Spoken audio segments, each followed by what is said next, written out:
Good evening, everybody, and welcome to Pop Go the Writers, episode number 23. That's right, we're still going. And this looks like a flashback to you from back in January and February. It kind of is, as we have with us tonight my original co-hosts, Rosalinda Diaz and Dan Taylor. Welcome back, guys. Hey, good to be back. So it feels so good. Now, I will be upfront that this was an idea. Paul Story, who usually joins me, is currently at Gem City Con, or driving back from it probably at this time, and wasn't able to make it. So Rosalinda, who was with us last week talking about Loki, suggested, hey, why don't you guys do an episode around the new Kindle Vella? And both Rosalinda and Dan have stories that is available on the Kindle Vella. And I thought, well, this is something I plan on pursuing and learning about. So I could have you guys on and ask you a bunch of questions that other people might be asking too. So tonight, the topic is going to be the new Kindle Vella and publishing on it. And also we're going to find out about their particular books. So why don't we start with that? And also whatever else you got going on. But let's, since Rosalinda was with us last week, let's start with Dan. What have you been doing, Mr. Taylor? Well, I, amazingly enough, been writing, which feels good. And part of my writing, of course, has been this new Kindle Vella platform that Amazon has. And it's a lot of people probably haven't heard about it yet because I don't think there's been a lot of promotion for it. And it's only currently showing up on the website and the Kindle Reader app, but only on Apple phones or iPads. I saw somebody posting today that it's now on Android as well.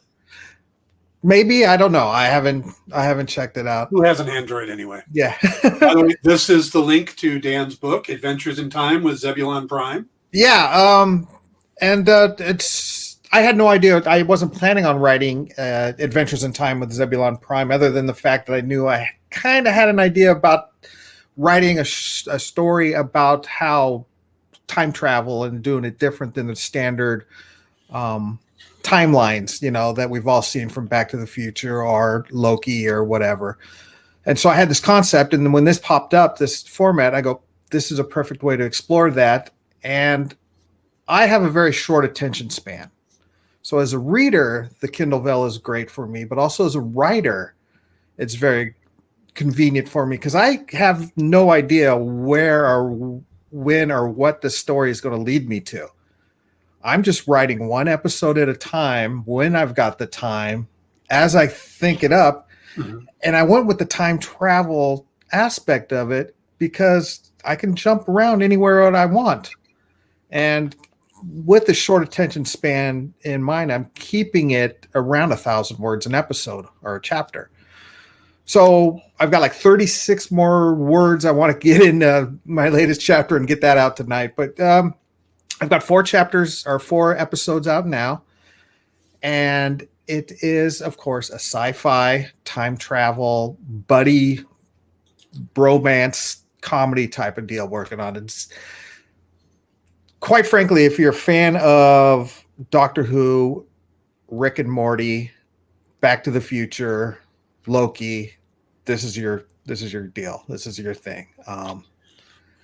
And again, the freedom of this new platform of short episodes are collected into one continuous story. I'm able to write it as an idea strikes me, rather than be bogged down with how am I going to get from point A to point B in 50,000 words. Right now, I'm just like, well, I'm doing point A, point 1, point A, point 2, point A, point 3, and see where it takes me. So I think that's the appeal of this platform for me as a writer anyway. You mentioned before we jumped on that it was, or that you made the joke about how it kind of harkens back to when I was doing Lucius Fogg. Yeah, exactly. Live on Twitter, and I would get up and just write a chapter live and see where it went. And so, yeah, that's a reason why it's interesting to me as well, because that kind of goes to my writing style. Kind of more open format. Let's see where it goes and let the story go where it's going to go. So, how about you, Rosalinda? You have I want to suddenly I want to call it Gorillas in the Mist, but it's Gray Mist Soldiers. No, it is not. It's not Gorillas in the Mist. Yeah, Gray Mist Soldiers, and this is also a time travel of sorts book. So when Dan mentioned last week that you, Dan, were doing a time travel book also on Vella, that's when the light bulb went off, and I was like, that's what I'm doing. We all have to get together and talk about it. So this is a little different. This is a middle grade book. So middle grade is not middle school. Middle grade is like, I guess maybe 4th through 6th grade age, or school age, and completely different than any other books that I've published. All of my other works are women's fiction, but this one actually was the first book that I ever wrote. And I wrote it a really long time ago, and I've just been holding it, just knowing that like someday it would see the light of day. And I just really wasn't sure when or how or what that was going to be. And when they announced this episodical Kindle Vella, I thought, I wonder if this is the place for Gray Mist Soldiers. And the more I thought about it, the more I thought, like, Dan, as a young reader, I mean, I called myself a bad reader, and as I grew up, I called myself a slow reader. And so I'm going to go off on a tangent here really quickly. And come to find out that, I mean, I'm dyslexic, but that, LA Unified was really as wonderful a place when I grew up as it is now, with all the sarcasm intended there. And so I was never tested for dyslexia. I never received any classes or help or anything like that. I just struggled along. And so fast forward to maybe a couple months ago when I was talking with a friend who's a teacher, and she mentioned, and I mentioned being dyslexic, and she's kind of like stunned by this. And I was like, yeah, it just takes me a long time to read anything, blah, blah, blah. And she asks if I've ever put my books in the dyslexic the dyslexic font that they have in Kindle, that they have in Apple. And I was like, no, I never have. And so I did this, and the book that I was reading was going to take me 36 hours. That's the pace I was reading it at. It was a large book, but still, like, it's disheartening to know that it's going to take you 36 hours to finish this book. I put it in the dyslexic font and then started reading it. And after a couple of days, it dropped down to 8 hours. So I know, and like I'm retaining things better when I read it. Like my recall is better. So anyway, so that long story to say that, when I was young, reading things in, that middle grade students would read, my attention span was not there because I was having trouble, reading. So when I heard of Kindle Vella, I thought episodes might be really great for young readers.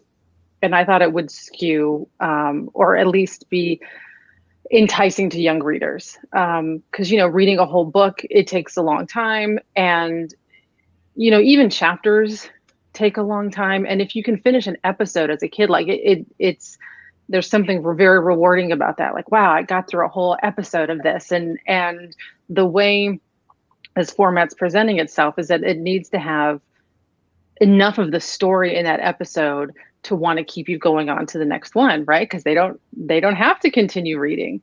So that's when I knew that this was the place for Gray Mist Soldiers. And so my book is finished. I have 6 episodes up right now. I'm not quite sure how many episodes I'm going to have in total, because as I'm going through and uploading the episodes individually, I'm reworking the chapters. So we'll see how long it ends up being, but I'm having fun going through this new process, because this is a totally different thing, I think, for a lot of writers. Mm-hmm. How long now? Dan said his are about 1,000 words long. How about you? How long are your chapters? So they in Kindle Vella, they can be 600 words to 5,000 words. Yeah, I believe is the minimum to the maximum. Mine are varying. I had a prologue that I really needed to keep separate from everything else, so that's a little over 600 words. And then right now they're averaging between 14 and 1700. So, and I didn't want to make them too long, because also when you're reading on a phone, like a paragraph just takes up that whole screen, and it's just like block of text. So, I just, all that scrolling makes me think someone of this age is going to lose interest also. So that's another reason I want to keep mine a little bit on the shorter side. Yeah, and it's Dan knows, being comic book writer that we both are, and especially the comic books that I've written, I was very dialogue heavy. So I basically write each time I write an episode, I just write dialogue, stream of dialogue, and then I go in and fill in the little action in place. So that's keeping my paragraphs down to short, very, very short. I mean, it's a lot of paragraphs in the story, but they're only 2-3 sentences at the most. And because it's dialogue, a lot of dialogue going back and forth. Yeah. When I wrote Lucius Fogg, I wrote it first person narrative. That way it basically was all dialogue. Right. Yeah. Just kind of kept me into it. But now Dan, I had a question for you. Move on to your formatting. What are you using to format these, and what files do you use to upload? Well, I guess you can do a Word doc, or you can type it directly into their platform if you want. Oh, interesting. What I'm doing is I'm just writing it on Google Docs and cutting and paste the whole thing in there. And what about the formatting? I mean, does it format it for you, or? Pretty close. I mean, I've got, a line in between paragraphs. So once I just cut and paste, I cut it from the Google Docs and paste it into the Kindle app or program or whatever. I just got to go in and remove those extra lines in between. Just to make it fit their format. And you can bold, you can highlight, and you can underline, and you can't do a lot of extras. You can't, that's pretty much it. So, I thought, oh, this will be neat to do a story where it's like texting back and forth. Well, that's not really you can't really make that good format, but that was what I originally thought. Cause I mean, my story being dialogue driven is pretty much like text going back and forth anyway. Because Dan knows, he's familiar with I just like writing characters that crack wise back and forth all the time. So that's a favorite among all comic writers. Yes, exactly. Basically, after Stanley and started putting words in Spider-Man's mouth, we all went, "Oh, that's what we got to do." Yeah, exactly. That's it. So yeah, I mean, it's really simple as far as it goes. I mean, you could just type it directly in there if you want. And if you had your Grammarly hooked up, it could, check your spelling and your, sentence structure for you while you do it. Yeah. I spent a year doing Dynamite books and basically, formatting the hell out of these things to, and putting them into Adobe, what the hell program is that? InDesign. And laying them out and all the, putting the fonts and just the idea of just dropping them into this thing and letting it go. That just blows my mind. Now I did a mock-up cover. I showed it to Rosalinda, and the first thing she says, well, you're not going to need it's, so what's the cover specs, or what is it? Just your Zebulon Prime. It's a circular image. Yeah. I use like the insignia because Zebulon Prime, he is a chronosphere custodian. So it's just like two C's facing each other, and I put a gear behind it to give it a clockwork feel. And then when you read the story, you understand that the colors red and cyan play a lot into the story, how their time travel works in this thing. So I just went with an insignia that I'm going to push, and in fact, I just got a whole bunch of stickers made of the insignia. That's how I'm going to bribe people to download my stories and say, hey, if you give me a screenshot that you've downloaded episode 5, I will mail you a sticker of the emblem, type of thing. Okay, and what's Gray Mist Soldiers So Gray Mist Soldiers, I don't want to give too much away about the story. So what mine is it's a foggy, misty sort of road with ominous bare branch trees. And there's a young boy with his back to us, and he's walking forward. And in front of him, sort of translucent, is that the right word? Blending into the mist in the background is a pocket watch. And so that just gives you a hint into the story a little bit. Okay. All right. Interesting. Yeah. All right. So to go back, so if people that don't know, so they don't spend a lot of time making covers, the cover is it's a circle, and you do not need any text on it. It's fairly easy on like Canva or something. That's where I made my cover, just to get the images up there. Yeah, you basically want your cover to look like, since it's circled, what would look good as your avatar or profile picture on Facebook or Twitter. Okay. Exactly. Just something small enough, don't want it too detailed. And I will tell you this right now, a lot of them are not crazy looking, but just a lot of people with swords in mysterious places. Which I assume a lot of these stories are. Swords in mysterious places. Well, not in they are standing in mysterious places holding a sword. Okay. So that's not what anyone heard, Dad. Yeah, I understand. but also, if I may, a lot of these stories that I've been following other authors seem to be about sticking things in mysterious places, to be quite honest with you. I think that market is working very well that's probably the most successful authors on this format right now are those people. I mean, I'm honestly thinking about doing another one where I'm just rehashing letters to Penthouse. Yeah. I can see that. Yeah.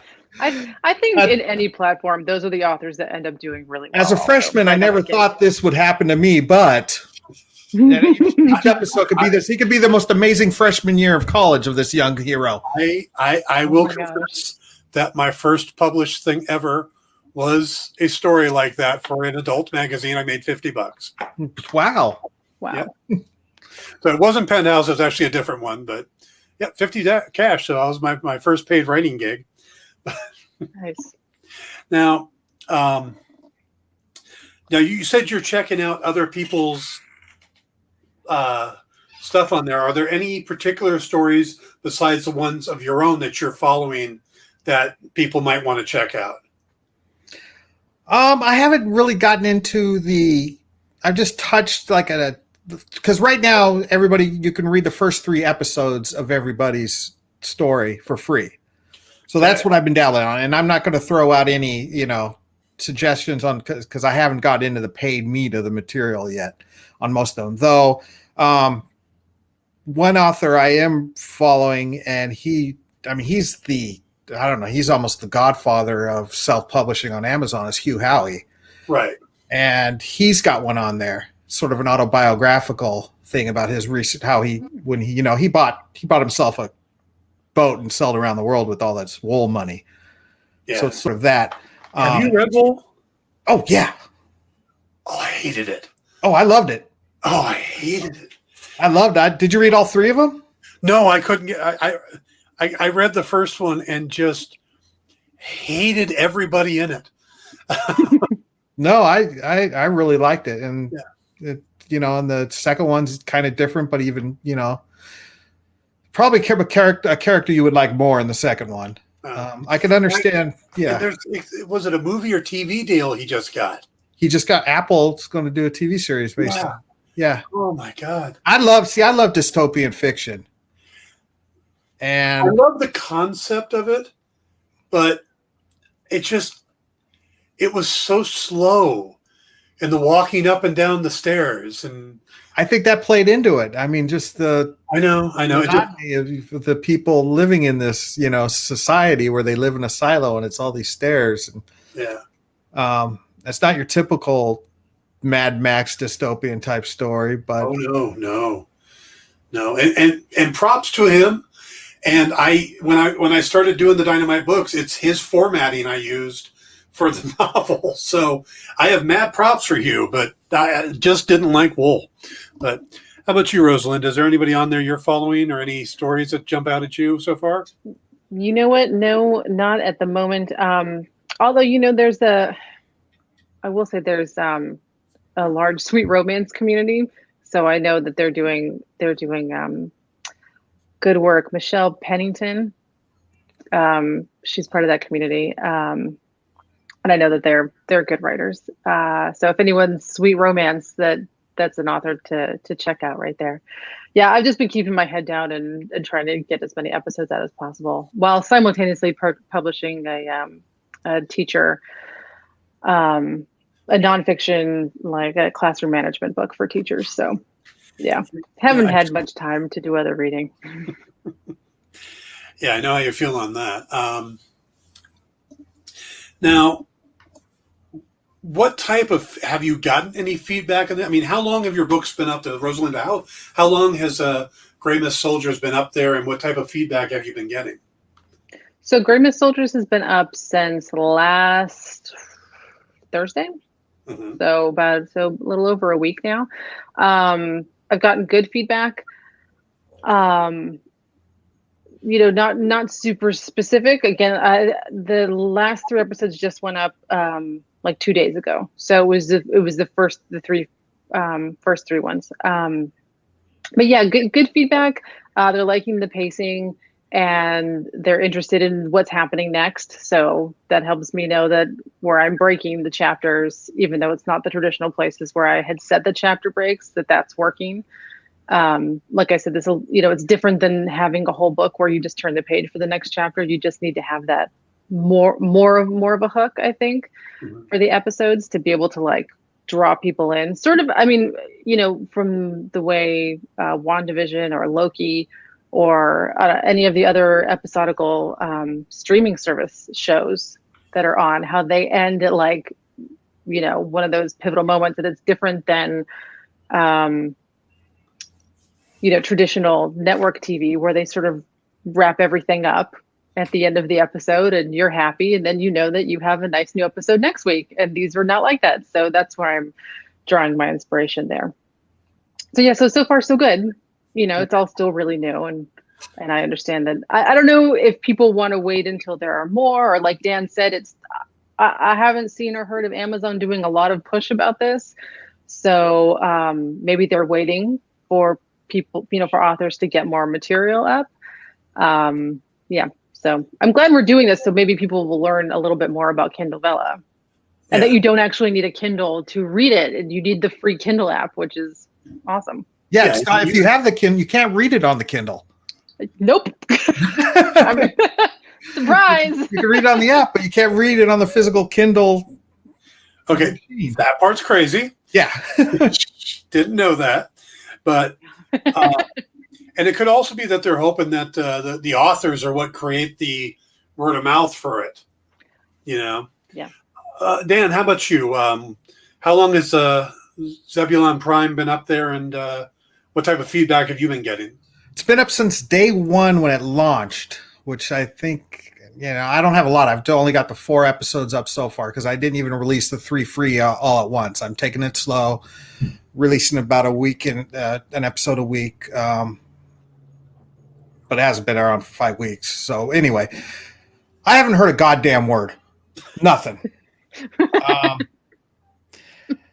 Thank you for your honesty, Dan. What they do is when you read an episode, you can follow it. So so you can apparently know when a new one gets dropped. Though I hear that's kind of iffy. Oh, it does work. I have a friend who does insider stuff for me, and she's following mine, and she'll send me screenshots. And it was like when episode 4 and 5 were up, it was pretty soon after it went live that she got the alert. Right. So you can follow the story reading, and you can also give it a thumbs up. There's not a thumbs down option, thank God. Good. There's just a thumbs up. I've got 17 thumbs up. Nice. With 4 episodes. But the only people who know about it are the people who follow me on my Twitter, who follow me on my Instagram, or who follow the 102 friends I have on Facebook. Yeah.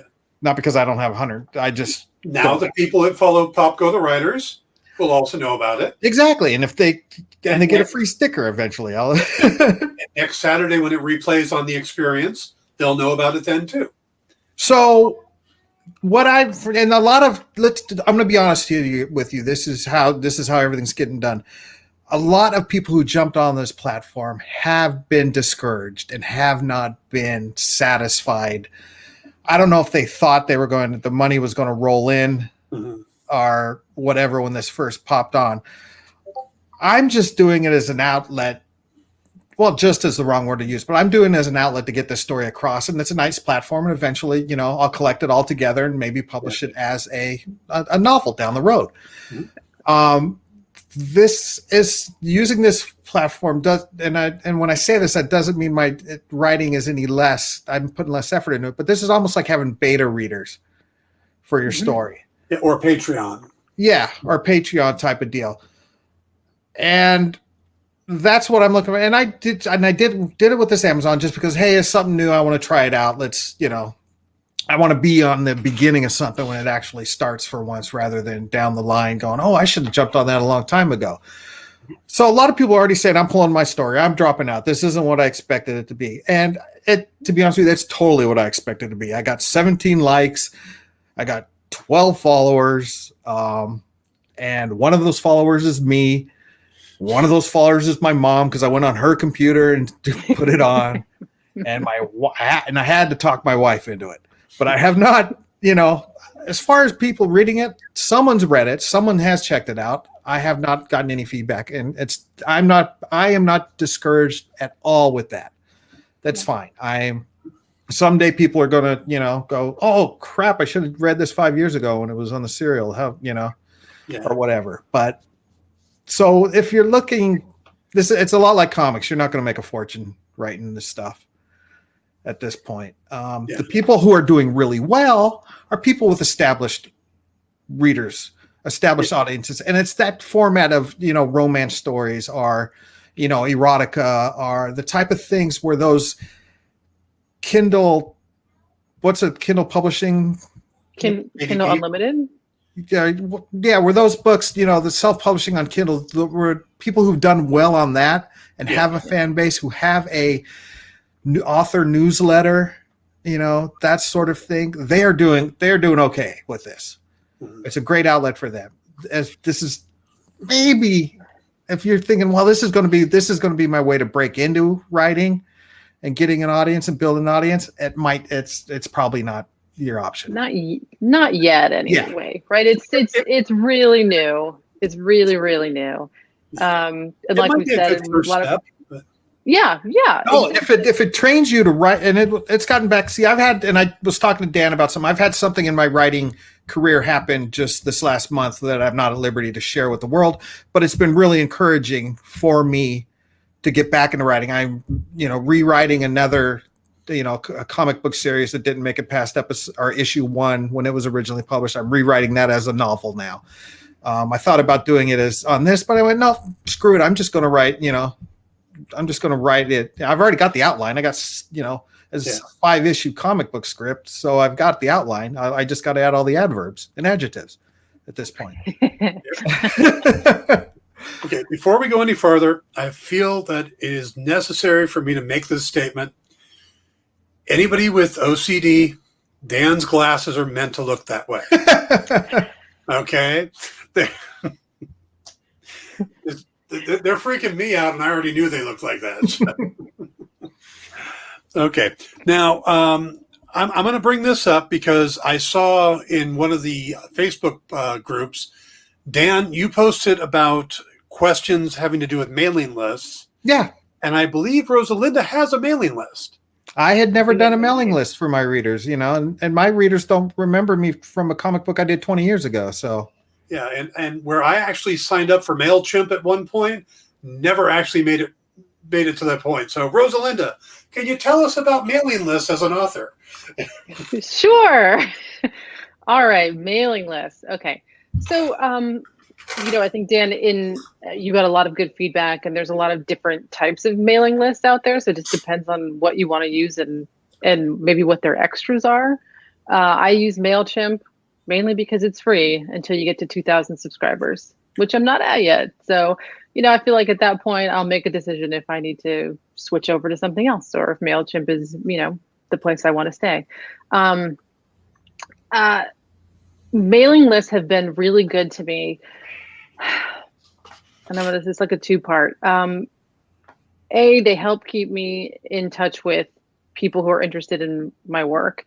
Now, of course, this work, Gray Mist Soldiers is completely different than anything else I've written. But that being said, the gatekeepers are parents, and in this case, moms or dads who happen to maybe like women's fiction that are on my newsletter list. So I haven't reached out to them yet. That'll be this week. So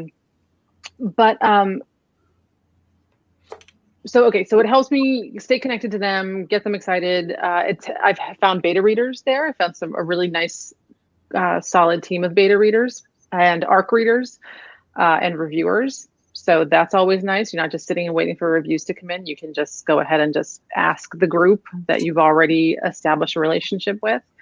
And then the other reason that it's been really great is, when you don't have a large reach, like I said, I don't even have 2,000 newsletter subscribers yet, you can do newsletter swaps with other authors. So I don't know how big that is in the science fiction community or in comics, if that's a thing, but it certainly is a thing in the romance world. So